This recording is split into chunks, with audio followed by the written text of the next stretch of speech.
Hello and welcome to a very special How I Paint Things. Now today what I've got whizzing around in front of me is one of these Spartans from Halo Flashpoint, a new release from Mantic Games, and my oh my, it is a lot of fun. This one covers pretty much every game mode which you would have enjoyed from the computer game, from the console game I should say, although it is now on computers, and puts them on the tabletop. Now it uses the Dead Zone rule set, so there are squares and what have you on the thing. I'll link you to the product page so you can check it out for yourself, but the miniatures themselves as well, my goodness, are very cool. I've recently gone absolutely bonkers for Halo, so this was a timely discovery. So this is going to be one of the last videos before the end of the year. I wanted to do something nice and quick and simple. The methods I'm going to show you are kind of a, well, half slap, I'll say. You'll see what I mean as we get into it. All of the paints for this one will be listed in the description. It's nice and quick, so let's get started. Now it's worth quickly noting that I haven't actually done any prep work with these miniatures. Reason being, because they are going to be essentially board game pieces for me, I'm not too fussed if there is any visible flash or what have you on them. However, as I turn them around, you'll see they're really well made. There was very little, if you do want to do any cleanup, it won't take much time at all. A little bit of knife work and you'll be fine. Now, because this fella is going to be blue team, the first thing I've done is to hit him with a primer of ash gray. If you did want to do a red team instead, I'd probably suggest something like Skeleton Bone, both from the Army Painter. If you want to stick to Citadel, then there's Grey Seer and Wraithbone, but they're a little bit lighter. You might be able to skip one or two steps that I'm going to show you today.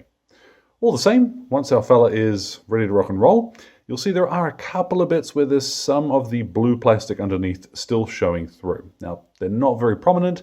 If you do want to be 100% perfect about your primer, grab yourself some ash gray from the pot and just cover those areas over. But because most of what we're going to be doing is going to be blue or black anyway, I'm not too fussed. We're going to cover those over as we work. So what I've got here is an old makeup brush, and I've loaded it up with a little bit of matte white. Wipe most of that off onto a bit of kitchen towel, and then I'm just going to lightly brush along the edge here to see what I'll leave behind, and that'll be fine. I want most of this fella to actually be almost white. So lightly at first, start dragging your brush along the miniature. What we're doing here is basically giving our speed paint or our contrast, whatever you're going to use over the top, something to key onto. If you want to skip this step, what you could do would be just to prime the miniature in white to begin with, but I think having a primer underneath, which is going to suit the color you're going to put over the top, so like I said, gray or a bone color, something like that, it's going to give your shadows a little bit more to work with. So once I'm confident that I'm not going to fill in any detail with what I'm leaving behind, I'll get a little bit more vigorous with my dry brush. And yeah, we'll come back and have a look at this fella once he is done up how I would like to start. Now I think you could see how using a different colored primer underneath would give you a slightly different finish here to put a red or an orange or something over the top of. But for our blue, this is perfect. Now there's something to bear in mind here, and that is if you're going to use an acrylic paint, so matte black or something along those lines, to paint in the undersuit, I would do that next and instead paint his armor first here. But what I am going to do is use Black Legion, which is a contrast color, and I'm going to start by painting in his undersuit with this now. Reason being, if I make any mistakes, what I can do is go back to a little bit of ash gray and tidy it up before moving on to my next stage. So take your time here. So go slow, and you'll get, there are some areas, for example, like his pouch here. You can also paint this in at the same time. Gloves and what have you. But yeah, go slow with it. And we'll come back once I have finished this. Now some of my lines there aren't perfectly straight, but I'm not too much fussed. What I am going to turn to here though is for the rifles, particularly the UNSC stuff. They never struck me as being a pure black. There's nothing saying that you couldn't just use the Black Legion over the top of that as well. It would look fine, but I'm going to turn here to Occultist Cloak to paint in the weapons. I'm going to go quite heavy, make sure there's plenty on there, but a darker grey rather than a true black I think is going to suit these weapons and make them look a little bit more interesting on the table. Now for most of the Spartan armor, I would suggest it's going to be easier to paint in the visor before you paint in the armor, because again, if I make a mistake, we can tidy up before we paint the armor. So I have here Shamrock green, because boy oh boy, the artwork shows a very bright green visor. Ooh yeah dude, that's gonna do that just fine. Now, the visors on most of these guys are shown as being quite a light grey. If I had something like Gravelord grey, I'd probably use that, but I don't. So I'm going to use Basilicanum grey and hope for the best. This will give me relatively flattish, medium grey. It's quite a good default, as it were. Now, you don't strictly have to stick to the examples on the box. You can paint these guys however you'd like. But I kind of like how this fella looks in the example, so I'm going to stick quite close to that color scheme.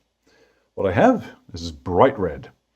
And here I'm going to paint in the sections on his arm and his legs. There's a couple of little bits over his boots, which are this as well. Then now finally we're going to paint in the rest of the armor. What I've got here, this is Tidal Wave. But I'm not using it neat. I've got my little palette here, and I've mixed in 2 parts Tidal Wave to 1 part of Speedpaint Medium. I want to thin this out just a little. So I'm going to start with his leg here to get an idea of how this is going to look. And that is spot on. Cool. So over the rest of his armor, it's a good idea when you're working with, whether it's contrast, speed paint, or anything like this, work at a section at a time, rather than just splurging it over the entire miniature and then getting ugly tide marks and what have you on it. Better to work in smaller areas at a time. So I am going to go over now all of the armor. I'm probably going to swap my brush again. When I'm applying on areas like this, I tend to find it easiest to get a big blob of it on my brush and just work it back and forth, up and down, to get it into all of the recesses. As much as possible, you generally want to keep your brush moving in the same sort of direction. So up and down here, but working relatively quickly. You see I can splurge it on and just back and forth to get what I need. Now the black lining on everything else is going to mean I've got a little bit more leeway to be kind of sloppy when applying this, because you won't see this thinned blue if I splurge it onto some of the black. Other colors, I do want to be a little bit more careful though. And once that's dried, I mean, we could just varnish him, put him on the table like this, pop a base on him and call him done. But from here, why not take it a little bit further? So what I'm going to do here is prep up a little brush, something with a flat edge, and I have here bright sapphire. Now you can use, of course, whatever color is going to be more relevant to what you're painting. And it might take a bit of tweaking until you're leaving behind the right kind of amount.